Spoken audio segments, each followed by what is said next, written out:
नमस्कार, स्वागत है आप सभी का आपके अपने इस यूट्यूब चैनल नित्या क्लासेज अकलेरा की इस कक्षा में। आज हम सूर्यकांत त्रिपाठी निराला द्वारा रचित बादल राग कविता का तीसरा पद्य पढ़ने जा रहे हैं, तो आप सभी ध्यानपूर्वक समझिएगा। सबसे पहले है अट्टालिका नहीं है रे ये आतंक भवन। तो कवि कहता है कि यहीं से ले लेंगे, अट्टालिका नहीं है रे आतंक भवन। तो कवि कहता है कि यहां से लेंगे सबसे पहले कि कवि कहता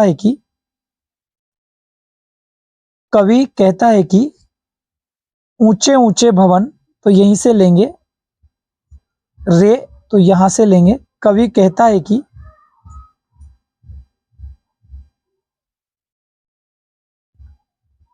मैं लिख लिख के समझाऊंगा एक एक चीज। कवि कहता है कि यहां है अट्टालिका नहीं है, तो ऊंचे ऊंचे भवन सच्चे अर्थ में ऊंचे नहीं है। तो यहां से लेंगे ऊंचे ऊंचे भवन सच्चे अर्थ में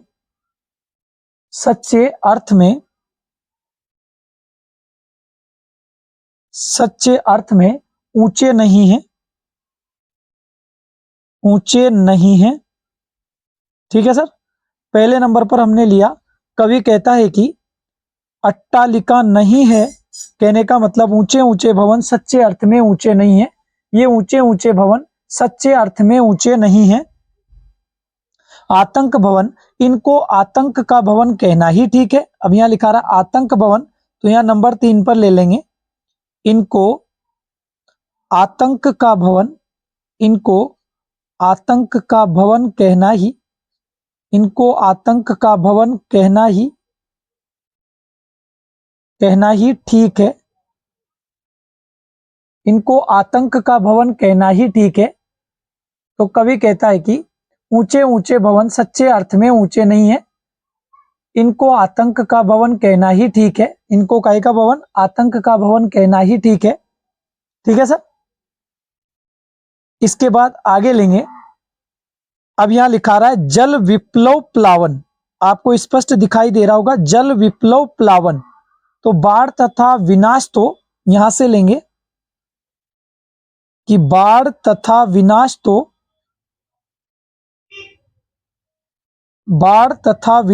तो जल विप्लव प्लावन, बाढ़ तथा विनाश तो सदा पंख पर ही होता है।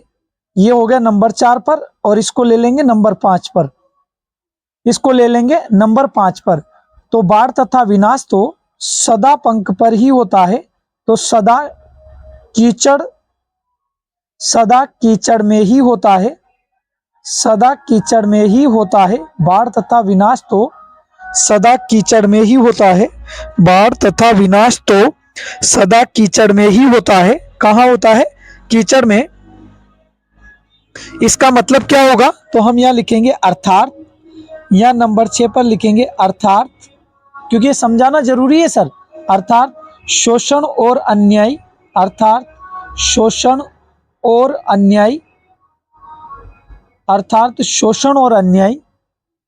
के कीचड़ से सने दलित लोग ही क्रांति के वाहन होते हैं। अर्थात शोषण और अन्याय के कीचड़ से सने दलित लोग ही क्रांति के वाहक होते हैं। दलित लोग क्रांति के वाहक होते हैं। दलित लोग क्रांति के वाहक होते हैं। दलित लोग क्रांति के क्या होते हैं? वाहक होते हैं। ठीक है सर।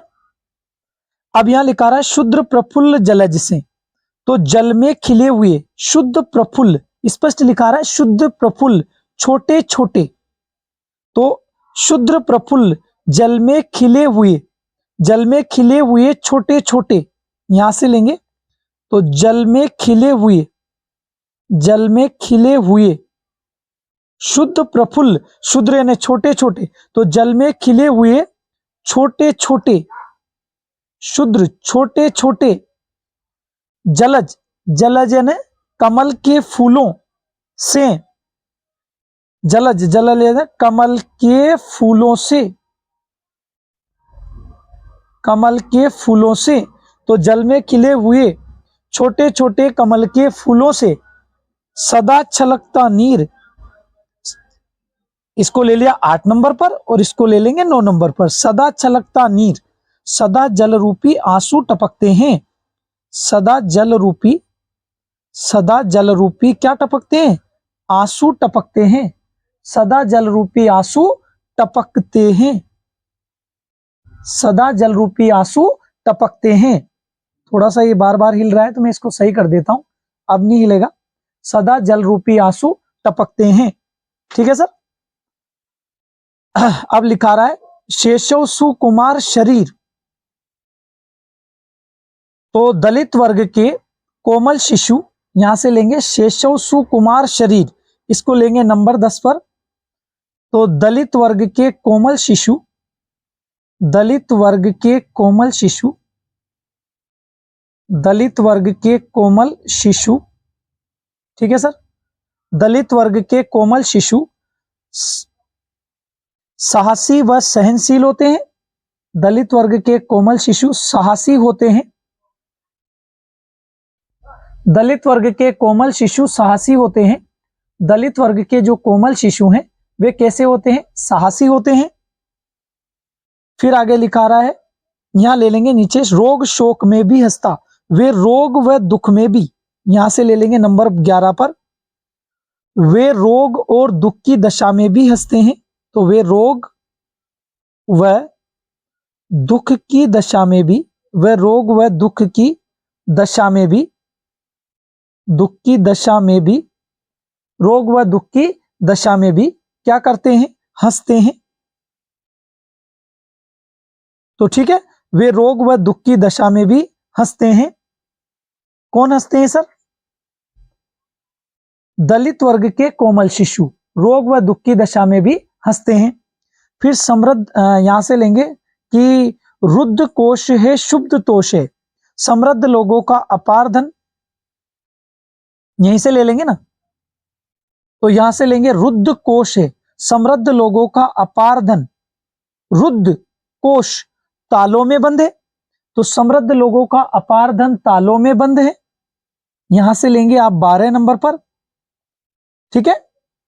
यहां लिखा रहा ना धनी, कोई बात नहीं, इसको बाद में ले लेंगे। तो समृद्ध लोगों का अपार धन, समृद्ध लोगों का अपार धन, रुद्ध, रुद्ध यानी ताले में बंद है,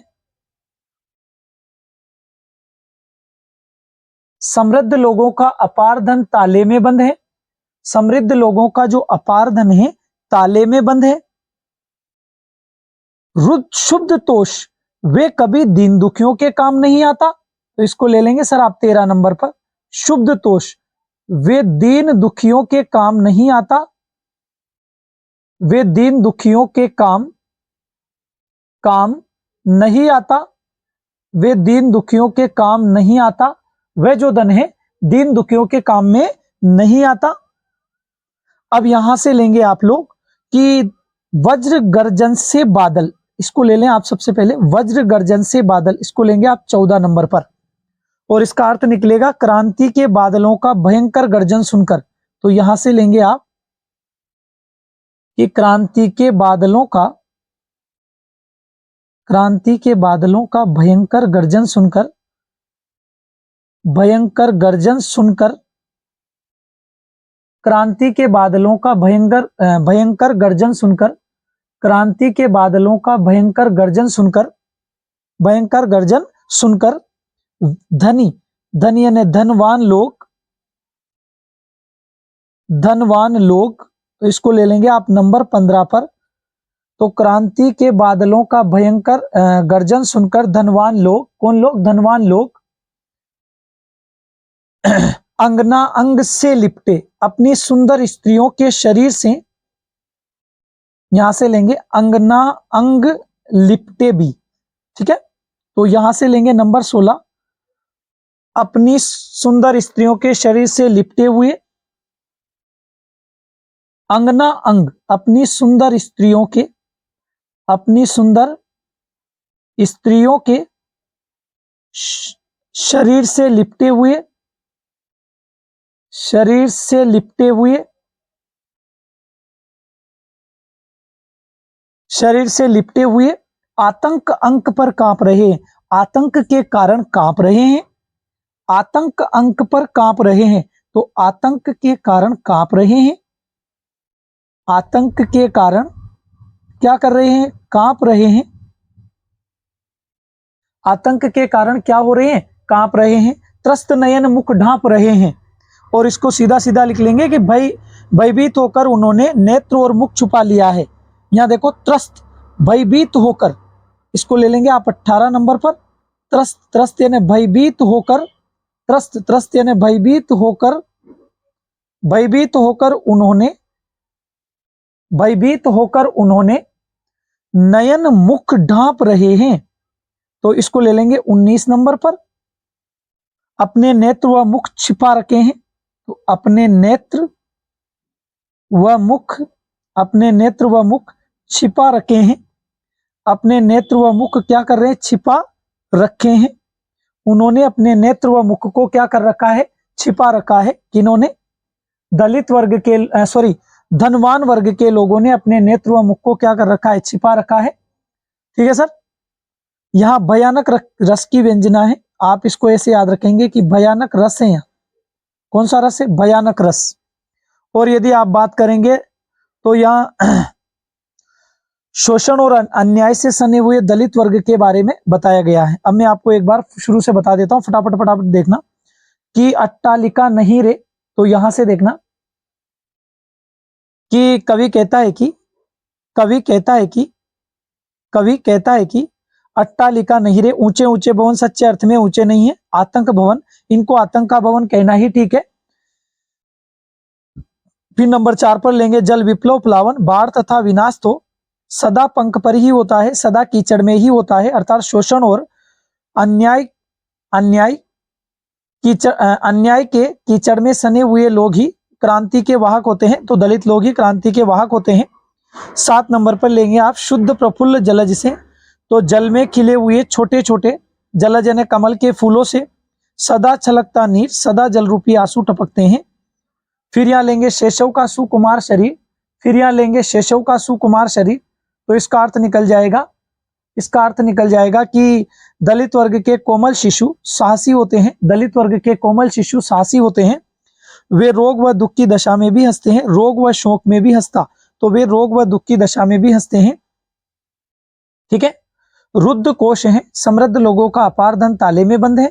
शुद्ध तोष, वे दीन दुखियों के काम नहीं आता, वे दीन दुखियों के काम नहीं आता। वज्र गर्जन से बादल, क्रांति के बादलों का भयंकर गर्जन सुनकर धनी यानी धनवान लोग, कौन, धनवान लोग अंगना अंग से लिपटे भी, तो अपनी सुंदर स्त्रियों के शरीर से लिपटे हुए आतंक के कारण कांप रहे हैं। आतंक अंक पर कांप रहे, आतंक के कारण कांप रहे हैं। त्रस्त यानी भयभीत होकर उन्होंने नयन मुख ढांप रहे हैं, अपने नेत्र व मुख को छिपा रखे हैं। तो अपने नेत्र व मुख को क्या कर रखे हैं, छिपा रखे हैं। Okay sir. तो हमने ये जो है कौन सा पढ़ा है, बादल राग, बादल राग का तीसरा पद्य पढ़ा है। यदि आपको मेरे द्वारा पढ़ाई गई कविता अच्छी लगे और पढ़ने में आपको अच्छा लगे, समझ में आए, तो एक बार मेरी क्लास को लाइक एंड शेयर जरूर कीजिएगा। मैंने कम से कम समय में मात्र 14 मिनट की क्लास में आपको ज्यादा से ज्यादा पढ़ाने का प्रयास किया है। ओके सर, आपका बहुत बहुत धन्यवाद। मिलते हैं कल वाली क्लास में। आप सभी का बहुत बहुत धन्यवाद।